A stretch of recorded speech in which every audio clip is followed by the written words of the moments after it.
Hi friends, எல்லோருக்கும் வணக்கம். எல்லோரும் எப்படி இருக்கீங்க? நல்லா இருக்கீங்களா? இன்றைக்கி அடுத்த பார்த்து தான் பார்க்க போகிறோம். அதுக்கு முன்னாடி நீங்கள் செய்ய வேண்டிய விஷயம் என்ன அப்படின்னு கேட்டிங்கன்னா, மறக்காமல் நம்ம மிஸ்ஸஸ் யூடியூப் சேனலை சப்ஸ்கிரைப் பண்ணிக்கோங்க.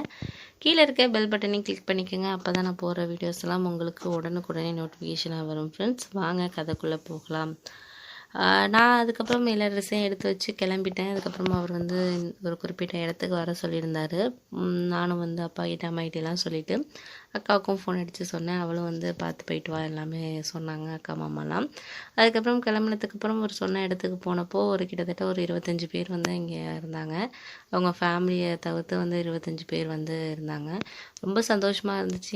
என்னோடய வேலை பார்க்குறதே ஒரு 2-3 பேர் வந்ததுனால எனக்கு ஒரு பெரிய வந்து ஒரு சந்தோஷமாக தான் இருந்துச்சு. ஏன் அப்படின்னா, அவங்க ரிலேட்டிவ் மட்டும் இருந்தாங்கன்னா நம்மளுக்கு ஒரு பழகுறதுக்கு பேசுகிறதுக்கு கஷ்டமாக இருக்கும். நம்ம ஃப்ரெண்ட்ஸும் கூட வேலை பார்க்குறவங்க வந்ததுனால எனக்கு சந்தோஷமாக இருந்துச்சு.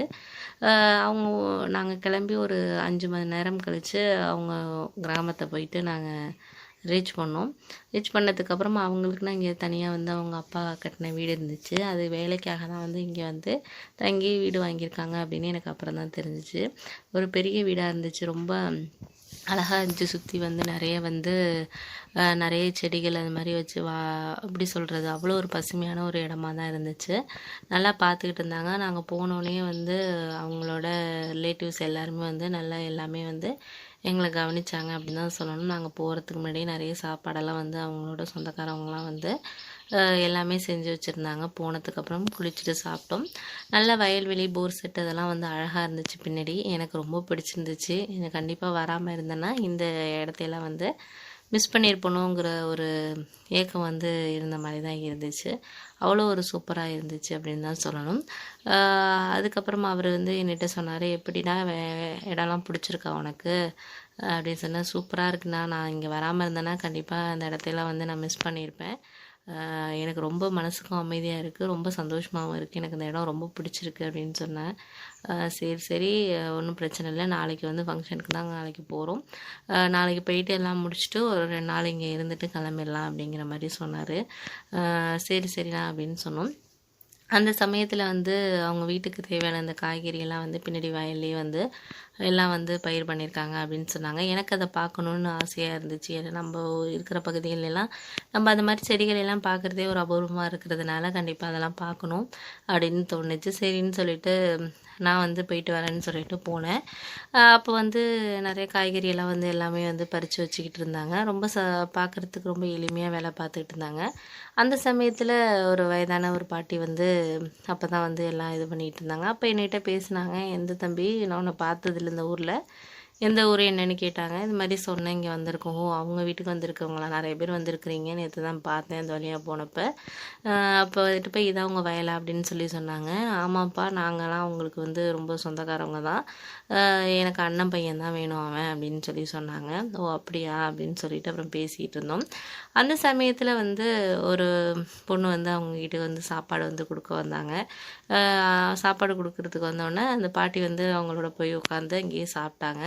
சாப்பிட்டதுக்கப்புறம் அந்த பொண்ணு யார்கிட்டையுமே பேசலை, அமைதியாக போயிட்டாங்க. அப்போ நான் கேட்டேன், ஏன் அவங்க யார்கிட்டையும் பேச மாட்டாங்களா, ஏன் நான் கேட்டது கூட எதுவுமே பதில் சொல்லாமல் போகிறாங்களே அப்படின்னு ஒன்று. அதுக்கு அவங்க சொன்னாங்க, இல்லைப்பா அதெல்லாம் ஒன்றும் கிடையாது. அவங்க அப்பா வந்து அவங்க அம்மா வந்து இவ வந்து ஸ்கூல் படிச்சுட்டு இருக்க ஒரு குழந்தைய ஒரு இருக்கிறப்பயே வந்து வேறு ஊருக்கு வந்து போயிட்டான். அவங்க அம்மா விட்டுட்டு போயிட்டான். அவங்க அம்மா தான் வந்து வீட்டு வேலை பார்த்து இந்த பொண்ணை வளர்த்ததால் அப்பையிலேருந்து யாருக்கிட்டையுமே இந்த பொண்ணை வந்து அவ்வளோவா பேச மாட்டா. அம்மா வளர்ந்து கஷ்டப்படுறாங்க பண்ணுறாங்கன்ட்டு. ஆனால் நல்லா படிச்சிருக்கிறா, ஒரு டிகிரி ஏதோ படிச்சிருக்கிறா அவ்வளோ இருக்குது. இப்போ பக்கத்தில் இருக்கிற ஊரில் வந்து ஏதோ ஒரு கம்ப்யூட்ரு இதில் வேலை பார்த்துக்கிட்டு இருக்கா. இப்போ மாதிரி லீவு நேரத்தில் வந்து எனக்கு சாப்பாடு கொண்டாந்து காலையில் கொடுத்துட்டு போவா, கொடுத்துட்டு வேலைக்கு போவா அப்படின்னு சொல்லி சொன்னாங்க. உடனே வந்து அதுக்கும் பேசுகிறதுக்கும் என்ன, அவள் வந்து அப்பையிலேருந்தே அப்படி தான் அவங்க அம்மா வந்து அவங்க அப்பா இது பண்ணதுனால யாரையும் நம்பி பேசக்கூடாதுன்னு அவங்க அம்மா வந்து அப்பையிலேருந்து சொல்லி வளர்த்ததுனாலேயே வந்து யாரை கண்டாலும் பேச மாட்டா அப்படின்னு சொல்லி சொன்னாங்க. சரி பாட்டி அப்படின்னு சொல்லிட்டு சொன்னேன். எனக்கு வர்றப்போ அவங்க நினப்பாவே இருந்துச்சு. இந்த பொண்ணை எனக்கு ரொம்ப பிடிச்சிருந்துச்சு, பார்க்குறதுக்கும் ரொம்ப அழகாக இருந்துச்சு.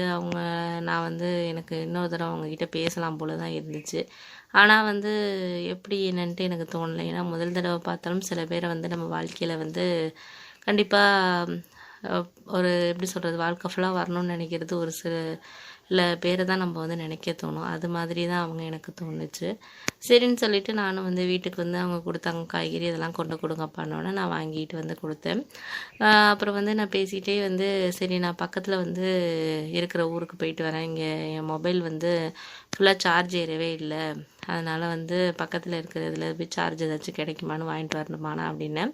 அப்புறம் அவர் சொன்னார் இத்தனை மணிக்கு வரும் பஸ்ஸு நீ போ அப்படின்னு சொன்னார். அதே மாதிரி போய் நின்னேன். வந்துச்சு. அப்போ தான் போயிட்டு அப்புறம் பக்கத்தில் விசாரித்தப்போ ஒரு 2-3 கடை இருந்துச்சு. அந்த கடையில் கேட்டேன், இருக்குப்பா கொஞ்சம் வெயிட் பண்ணுங்கள் அப்படின்னு சொல்லி பேசிகிட்டு இருந்தப்பயே இவங்க என்னை கிராஸ் பண்ணி போனாங்க.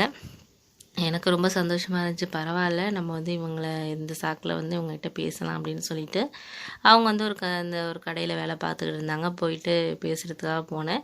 என்ன ஞாபகம் இருக்கா அவங்களுக்கு, காலையில் உங்களை பார்த்தேனே, நீங்கள் தான் நான் பேச நீங்கள் ஒன்றுமே கண்டுக்காமல் போயிட்டீங்க அப்படின்னு சொன்னேன். அதுக்கு அவங்க வந்து என்ன சொன்னாங்கன்னா, நான் தான் உங்ககிட்ட பேசலை, நீங்கள் எதுக்கு தேவையில்லாமல் என்கிட்ட பேசுகிறீங்க அப்படின்னு சொல்லிட்டு சொன்னாங்க.